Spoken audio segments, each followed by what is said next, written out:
saya berani bersumpah ini. Rapat Harian Suriah PBNU memutuskan memberhentikan ini tidak ada keputusan ini. Saya berani bersumpah ini. Dan risalah itu saya nggak tahu loh. Itu yang buat siapa?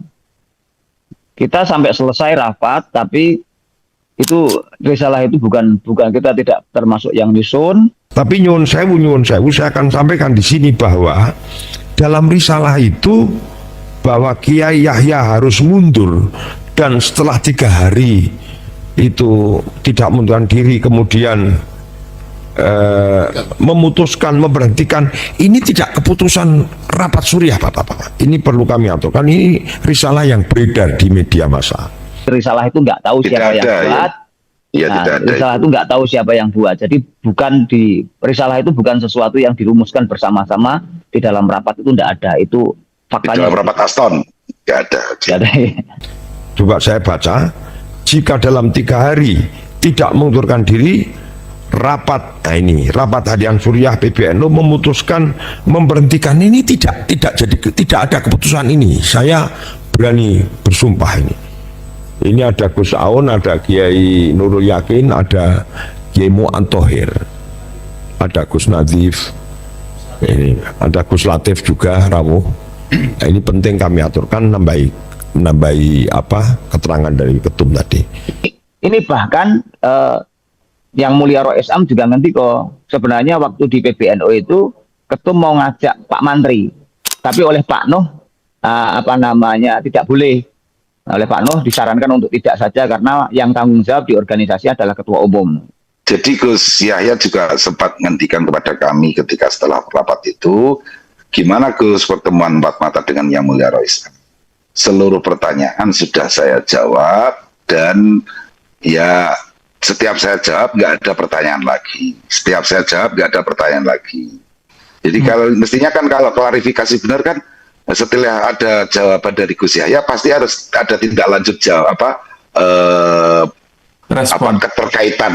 Kalau nanti terbukti ada TPPU maka PBNU dan NU akan dibubarkan. Nah, itu menjadi hantu utama di forum Aston itu, sehingga peserta sidang tercenung bukan main. Belakangan kan saya baru mulai sedikit paham bahwa TPPU menurut teman-teman praktisi hukum yang lain itu sangat jauh panggang dari api. Kalaupun toh ada kemungkinan, kita berbicara asas posibilitas ya semua serba mungkin dong. Tetapi masa sih sampai berdampak kepada pembubaran Nahdlatul Ulama, itu terlalu jauh. Sky, langit terbuka ya. Sudah tidak mungkin semuanya ditutupi, apalagi kita sudah pada fase seperti ini. Ya saya bismillah hanya akan menceritakan yang saya tahu dan saya alami. Jadi bahwa pada tanggal 20 November itu di Hotel Aston, rapat Harian Suriah. Kemudian ada sekitar 37 anggota Suriah dari rais-rais dan katib-katib. Saya dan Gus Aun termasuk katib yang sempat hadir. Singkat kata, di rapat itu undangannya adalah pembahasan tentang semacam evaluasi harian supaya organ-organ di PBNU itu diaktifkan. Ternyata pembahasannya hanya satu, yaitu masalah Ketua Umum Gus Yahya. Yang saya tahu di situ bahwasanya forum tidak suara bulat. Pribadi ya waktu itu menahan lah, bagaimana berusaha menahan supaya malam itu tidak ada keputusan itu, supaya kita jelasin dulu lah, kita bertabayun dulu lah, sehingga bisa melihat masalah ini secara lebih detail. Tentu pihak-pihak yang terkait juga harus dihadirkan. Saya menyebut waktu itu begini, kan sebelumnya masalah misalnya ya masalah keuangan itu kan sebelumnya memang sudah ada surat permohonan untuk audit dari Rois Am kepada Bendum. Nah, itu permohonan auditnya itu di surat itu jelas sampai Agustus 2025. Nah, itu beberapa hal yang dipersoalkan itu tahun 2022 dari Januari sampai Desember. Jadi audit itu sebenarnya belum selesai dan selain itu saya juga sempat waktu itu karena memang isunya sudah kenceng ya. Isunya sudah kenceng, saya sudah sempat ketemu sama Pak Mantri. Pak Mantri ini salah satu bendahara yang kebetulan teman lama lah sejak di Ansor. Kita tahu kredibilitas beliau, saya tanya. Dan beliau mengatakan, masalah keuangan itu Gus, itu saya bisa menjelaskan semuanya. Gitu. Jadi saya pengen banget sebenarnya diundang dalam rapat oleh Surya itu saya pengen banget supaya saya bisa menjelaskan dengan utuh soal permasalahan keuangan gitu. Jadi ada dinamika lah intinya ada dinamika tidak tidak tidak tidak bulat gitu tidak Mas. Yang saya tahu di situ bahwasanya forum tidak suara bulat untuk memutuskan apa yang kemudian tertuang di dalam risalah. Ada perbedaan pendapat dari 9 anggota Suriah, baik dari Rois maupun Katib, mulai dari Kiai Mu'ad Thohir dari Pati Kajen, kemudian Katib Am Kiai Haji Said Asrori, Kiai Ubaidillah Fakih Langitan, dan Kiai Haji Idris Hamid Pasuruan, juga termasuk saya, Nadif, dan juga Gus Aun, Gus Latif Tambak Beras, Gus Yazid, Kiai Nurul Yakin Malang, menyatakan pentingnya memanggil ketua umum sekali lagi bersama sekjen dan bendara umum, karena waktu itu yang dibicarakan adalah masalah pengelolaan keuangan. Sebenarnya di dalam rapat tanggal 20 itu di Hotel Aston itu berdinamika bahwa di dalam rapat itu tidak seperti yang banyak dipahami ya oleh beberapa orang bahwa rapat itu menghasilkan suara bulat. Tidak. Bahkan saya dan para kiai yang lain juga memohon untuk dilakukan tabayun. Karena banyak juga dari kiai-kiai itu yang melihat ini sangat krusial ya, masalahnya masalah serius.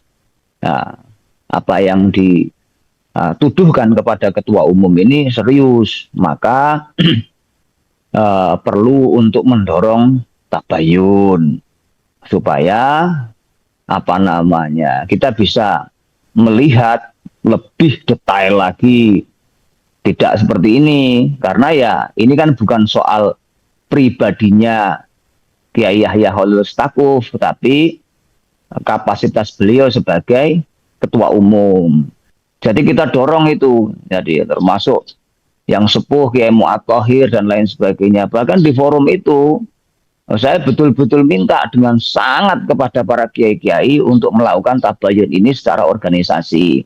Kita punya kok segala mekanismenya, segala perangkatnya kita punya untuk mencari titik terang atau jalan keluar daripada ini semua. Begitu. Saya khawatir kalau ini diputuskan. Jadi intinya saya pribadi ya waktu itu menahan lah. Bagaimana berusaha menahan supaya malam itu tidak ada keputusan. Itu supaya kita jelasin dulu lah kita bertabayun dulu lah sehingga bisa melihat masalah ini secara lebih detail. Tentu pihak-pihak yang terkait juga harus dihadirkan. Saya menyebut waktu itu begini, kan sebelumnya masalah misalnya ya masalah keuangan itu kan sebelumnya memang sudah ada surat permohonan untuk audit dari Rois Am kepada Bendum. Nah, itu permohonan auditnya itu di surat itu jelas sampai Agustus 2025.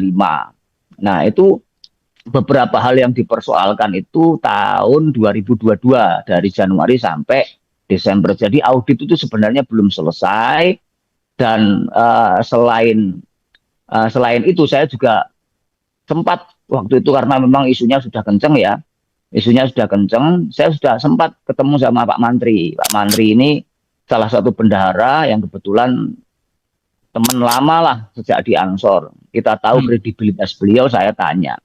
Dan beliau mengatakan, masalah keuangan itu Gus, itu saya bisa menjelaskan semuanya gitu. Jadi saya pengen banget sebenarnya diundang dalam rapat oleh Surya itu saya pengen banget supaya saya bisa menjelaskan dengan utuh soal permasalahan keuangan gitu. Jadi ada dinamika lah, intinya ada dinamika, tidak tidak tidak tidak bulat gitu, tidak Mas Rozali gitu. Mas Gun. Dari pihak Rois dan mungkin Rois Am, yang mulia Rois Am, dikatakan sudah pernah melakukan tabayun kepada ketua umum. Faktanya itu belum tabayun secara menyeluruh. Makanya karena saya dan beberapa kiai anggota Surya itu agak paham bahwa tabayun yang diaturkan ketua umum kepada yang mulia Rois Am itu belum selesai juga, sama belum selesainya dengan proses audit. Bahkan di rapat Surya Aston itu yang ditayangkan di muka di hadapan para peserta itu hanya rekening koran. Kalau ini saya berani bersaksi dunia akhirat, apakah rekening koran bisa dijadikan salah satu delik aduan. Jadi terkait dengan audit yang jelas belum selesai di forum rapat Aston itu yang ditayangkan di layar itu untuk para hadirin itu adalah rekening koran. Ya semudahnya kita memahami rekening koran kan tidak bisa dijadikan apa-apa, dijadikan bukti apapun. Yang bisa dijadikan bukti sah itu jika ada pelanggaran kan hasil audit final. Jadi yang fakta saya berani bersaksi dunia akhirat yang ditanyakan hanya rekening koran bahwa fulan dan pada tanggal ini mengeluarkan sejumlah uang ke rekening ini, gitu saja. Tapi bahwa dokumen tentang si fulan mengapa mengeluarkan duit sekian, itu dokumennya ada tapi tidak disebutkan. Dan dokumen itu yang membuat legalitas seseorang siapapun mengeluarkan uang organisasi. Itu tidak ada. Terus lagi, biasanya rapat serutin yang istilahnya bobotnya biasa saja, itu selalu pakai Zoom, sehingga para anggota Suriah yang karena memang sepuh dan jarak jauh tidak bisa segera hadir di Jakarta, itu bisa mengikuti lewat Zoom. Seremeh apapun rapat selama ini selalu ada fasilitas Zoom. Nah, yang kemarin di situ tidak ada fasilitas Zoom, sehingga banyak, ya saya tidak bisa bilang banyak, ada beberapa kiai-kiai Suriah yang kok nggak ada Zoom-nya ya, nggak hadir gitu. Saya kira kalau semakin banyak yang hadir kan ya namanya satu tangan tidak bisa bertepuk kan begitu. Semakin banyak tangan itu yang secara teknis sudah ada ya kekurangan. Ya saya tidak bermaksud mengungkap kekurangan, tapi faktanya seperti itu, rapat sepenting itu, mengapa tidak disediakan sarana Zoom? Itu ada cara pandang yang berbeda lah tentu itu. Bahkan Kiai Mu'ad Thohir misalnya itu beliau dengan tegas mengatakan bahwa mendorong untuk tabayun, karena semua data yang disampaikan kepada kita ini kan ini kan bukan hasil daripada auditor kan, karena memang kan auditnya belum selesai kan. Artinya Kiai Mu'ad ya mendorong sekali untuk tabayun, begitu juga dengan Khatib Am, Kiai Nurul Yakin. Saya sendiri sampai saya ini mohon dengan sangat supaya supaya jangan terburu-buru dalam mengambil kesimpulan. Sambil Bagaimana meneteskan kita air ini- mata itu Gus Aun itu.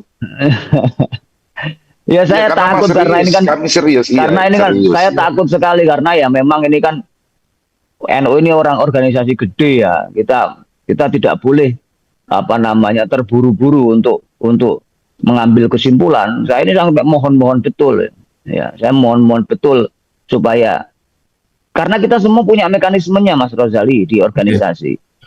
Misalnya ada rapat harian gabungan ya kan, ada rapat gabungan, ada rapat pleno, ada majelis tahkim, ada konbes dan lain sebagainya. Kita punya lah seperti itu. Kita juga masih punya mustasar dan lain sebagainya. Kalau pleno itu kan mustasar juga hadir begitu loh. Kita punya mekanismenya untuk menyelesaikan ini, kita punya mekanismenya kok. Sehingga menolak apa namanya digelarnya tabayun atau sidang itu. Di forum Aston itu juga ada yang bertanya tentang tabayun, tapi sedikit dan dijawab di forum itu oleh beberapa anggota yang lain kan sudah 2 kali sama Rois Am antara ketum dan iya. Rois Am. Oh ya, Tuh. itu kita tanyakan juga Mas Rozali dengan ketua umum. Tabayunnya sebenarnya seperti apa? Ya, jadi pernah ketua umum itu dipanggil ke Surabaya. Nah, setelah sebelumnya itu diceritakan juga di rapat itu. Setelah sebelumnya 4 kali ketum itu berusaha untuk sowan kepada Rois Am di Surabaya, tetapi tidak ditemuin. Itu juga diceritakan di rapat, betul kan Gus Natif? Ya. Betul.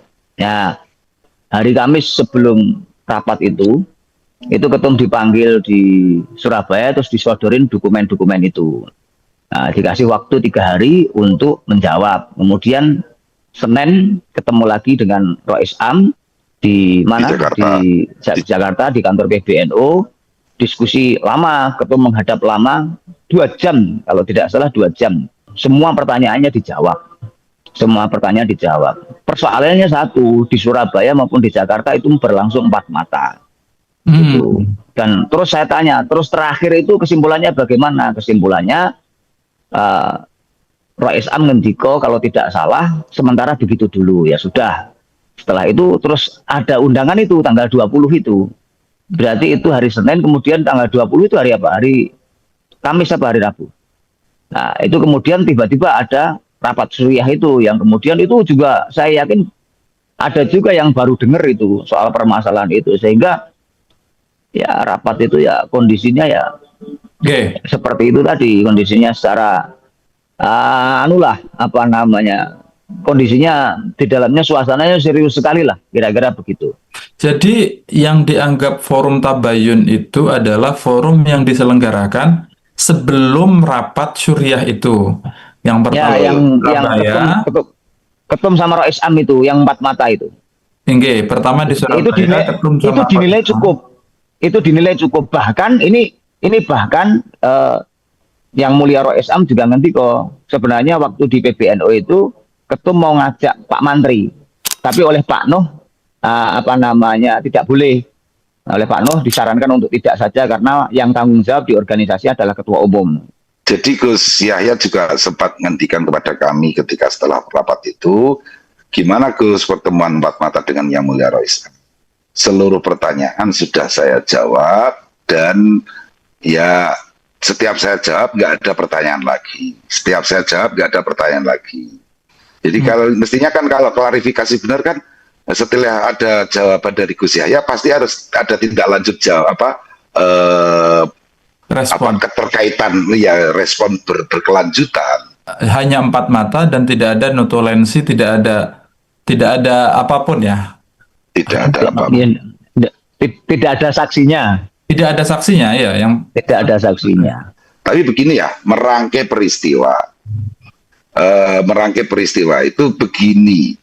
Di forum persidangan itu arah persidangan lambat laun tidak begitu menganggap persoalan pengelolaan keuangan itu tadi sebagai isu utama, karena memang yang ditayangkan hanya rekening koran. Maka kemudian bergeser sedikit ke isu berikutnya, juga masih masalah keuangan, yaitu kekhawatiran TPPU, tindakan pidana pencucian uang.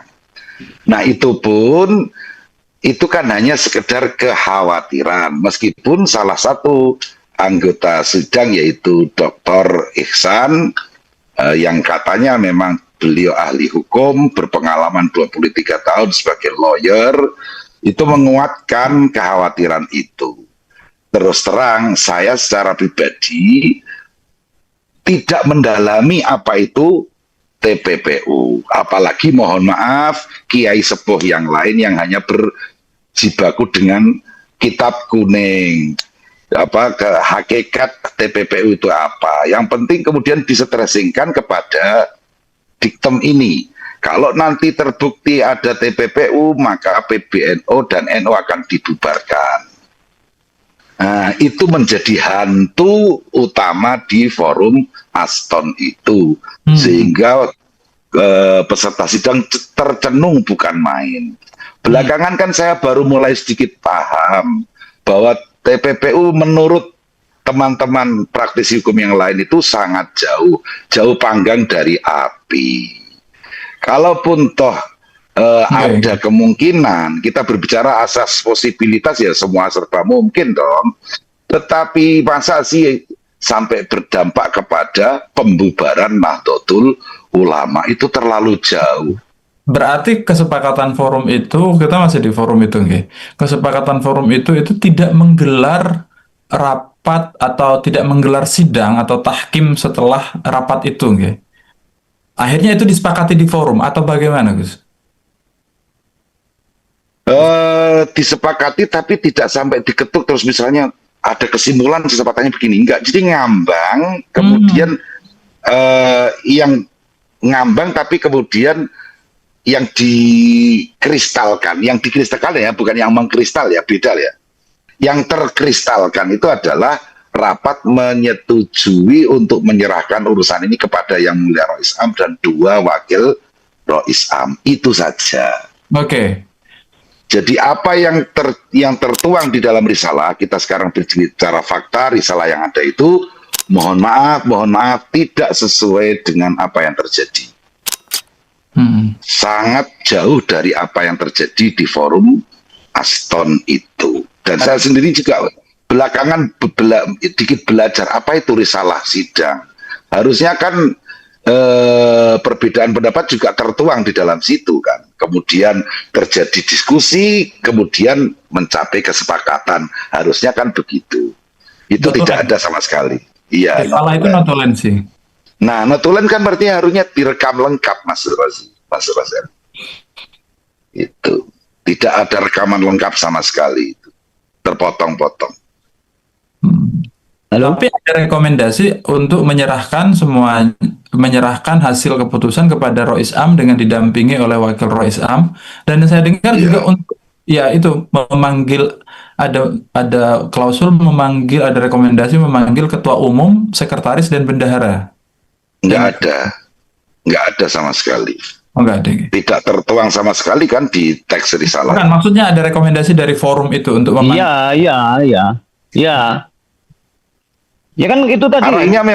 Arahnya memang banyak musyawirin peserta sidang itu yang mengusulkan pemanggilan ketiga pimpinan Tanfidia. Oke. Tapi begini ya Mas Rozali, kita kalau berdebat masalah masalah yang rigid-rigid itu, di satu pihak yang rigid aja soal seperti itu tadi, fasilitas remeh masalah Zoom, nggak ada. Tapi kok kemudian bawaannya kita disuruh bicara rigid. Rigid maksud saya, sudahlah tabain sudah dianggap selesai, bahwa memanggil 3 pimpinan Tanfidia tidak perlu. Kan akhirnya ada semacam loncatan poin-poin pembicaraan. Dan saya tambahkan Mas Rozali, dan risalah itu saya nggak tahu loh. Itu yang buat siapa? Kita sampai selesai rapat, tapi itu risalah itu bukan kita tidak termasuk yang nyusun. Biasanya kalau rapat itu kan ada kesimpulan kan, kemudian Dibacakan, kemudian Iya. kemudian ada tim perumus, tim perumus kan begitu. Setelah itu dibacakan, kemudian kalau ada kekurangan, kalau ada ketidaksepakatan, kemudian direvisi. Setelah itu kan kemudian ditandatangani bersama. Itu udah, jadi risalah itu nggak tahu Tidak siapa yang ada, ya. buat. ya Nah, tidak ada risalah itu. itu nggak tahu siapa yang buat. Jadi risalah itu bukan sesuatu yang dirumuskan bersama-sama di dalam rapat, itu nggak ada. Itu Di faktanya dalam rapat Aston, tidak ada.